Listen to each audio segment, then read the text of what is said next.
Bismillahirrahmanirrahim. Alhamdulillahirabbil alamin wa bihi nasta'in ala umuri dunya waddin, wassalatu wassalamu ala asyrafil anbiya wal mursalin wa ala alihi wa sahbihi wa man sara ala nahjihi bi ihsanin ila yaumil wa ba'd. Hadirin Allah muliakan, sebuah kebahagiaan kita bisa bersua pada kesempatan kali ini, dan semoga Allah Subhanahu wa taala memberikan kita ilmu nafi, semoga Allah Subhanahu wa taala memberikan kita husnul khotimah di hari puasa kita kali ini. Dan hadirin Allah muliakan, di bulan Ramadan ini kita selalu ingin kebaikan, selalu ingin menjadi orang baik, selalu ingin kita agar kita berubah. Dan itulah mengapa kita beribadah, mengapa kita berpuasa, kenapa kita rela menahan lapar dan dahaga, karena kita ingin menjadi orang baik dan kita ingin dicintai oleh Allah Subhanahu wa taala. Berbicara keinginan menjadi orang baik, ada nasihat dari Muhammad bin Ka'ab sebagaimana disampaikan oleh Ibnu Mubarak dalam kitab Az-Zuhud. Kata para ulama kita, kata beliau, idza aradallahu bi 'abdin khaira, apabila Allah menginginkan kebaikan bagi hambanya, jika Allah ingin hamba itu jadi orang baik dan hidupnya penuh dengan kebaikan,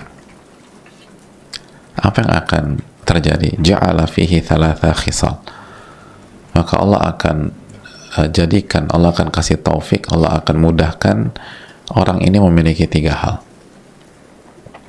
memiliki tiga sifat. Sifat yang pertama, fikhan fid din, pemahaman dan pengamalan dalam agama. Fikhan fid din, jadi dia diberikan ilmu tentang agamanya dan dia diberikan taufik untuk bisa mengamalkan ilmunya. Yang kedua, zahadatan fid dunia, dia diberikan mental dan sifat zuhud terhadap dunia. Dunia itu nggak ada di hatinya, walaupun dia orang kaya. Jadi terlepas dia kaya atau miskin, dunia itu kecil di hati dan benaknya, walaupun mungkin dia orang paling kaya di negeri tersebut atau dia orang paling kaya di kota itu, tapi dia nggak terfitnah dengan hartanya. Yang ketiga, wa basaran bi uyubihi, dan dia diberikan kemampuan untuk pandai melihat aib-aibnya.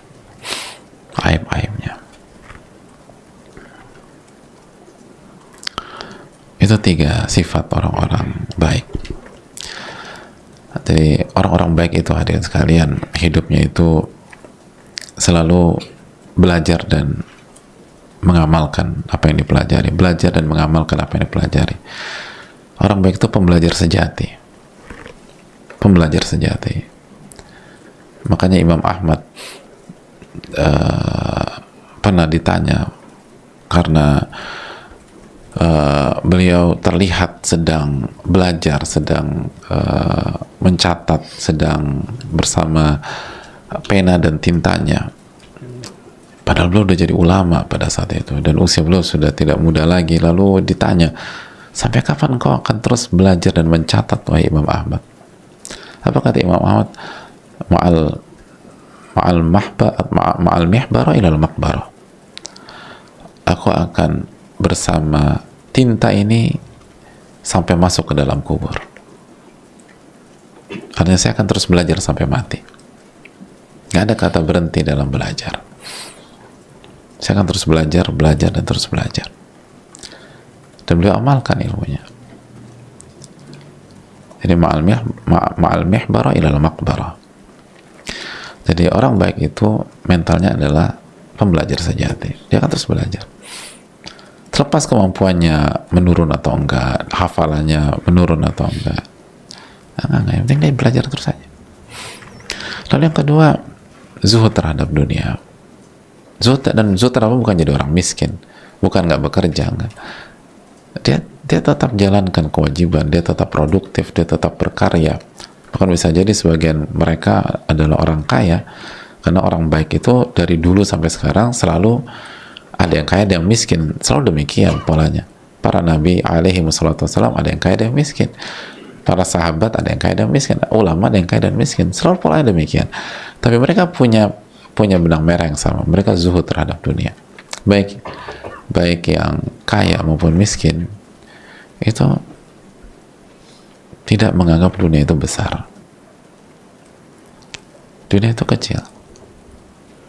Dan dunia nggak ada di dalam hati mereka. Hati mereka penuh dengan zikrullah azza wa jalla. Tapi kalau kita menganggap dunia itu besar dan segalanya, walaupun kita orang paling miskin, kita bukan orang zuhud. Zuhud itu bukan tentang angka. Zuhud itu tentang rasa. Apa perasaan Anda terhadap dunia itu pokoknya.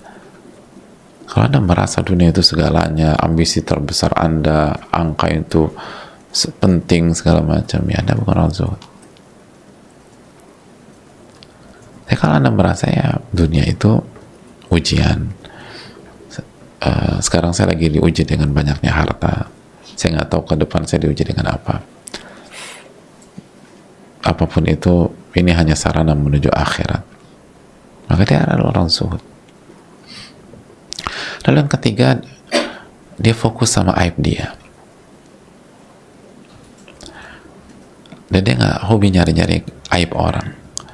Dan kalau lo takdirkan dia tahu, dia akan tutup aib tersebut, aib orang, dan dia coba nasihati. Kecuali ada kasus yang dibenarkan oleh syariat untuk diungkap, tapi hukum asalnya satar uyubin nas, tutup aib orang, lalu nasihati dengan baik, support saudaranya untuk bisa berubah. Tapi fokus utamanya adalah dia fokus dengan aib dia. Dan kata para ulama, fokus dengan aib pribadi adalah pintu gerbang menuju taubat-taubatan nasuha. Ketika kita fokus dengan aib kita, maka langkah berikutnya kita akan banyak bertobat kepada Allah.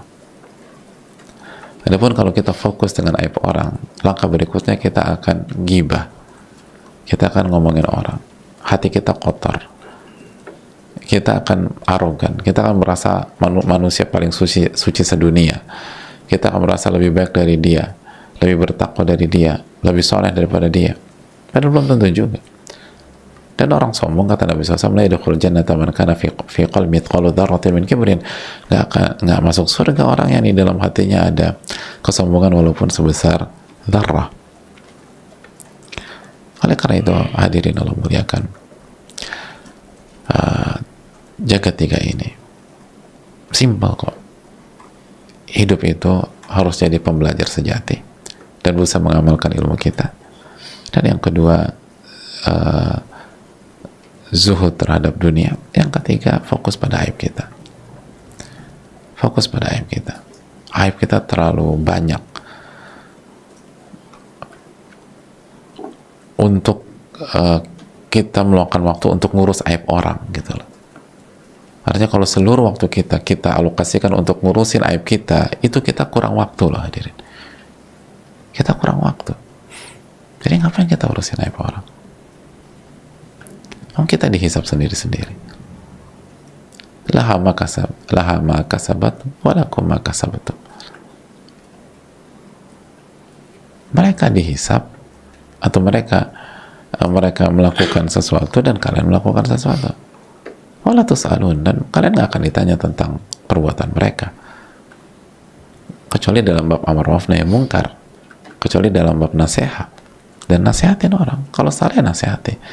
Tapi mentalitas nyari-nyari aib orang, nyari kesalahan lalu diumbar, itu bukan. Jadi sebatas kita hobi nyari aib orang, berarti Allah nggak inginkan kebaikan buat kita. Kita bukan orang baik di sisi Allah, walaupun orang itu buruk juga. Jadi aib yang kita cari-cari itu, yang kita bicarakan, memang orang itu buruk, tapi status orang itu buruk bukan berarti menjadikan Anda orang baik juga kan, gitu. Dia dihisab, kita dihisab.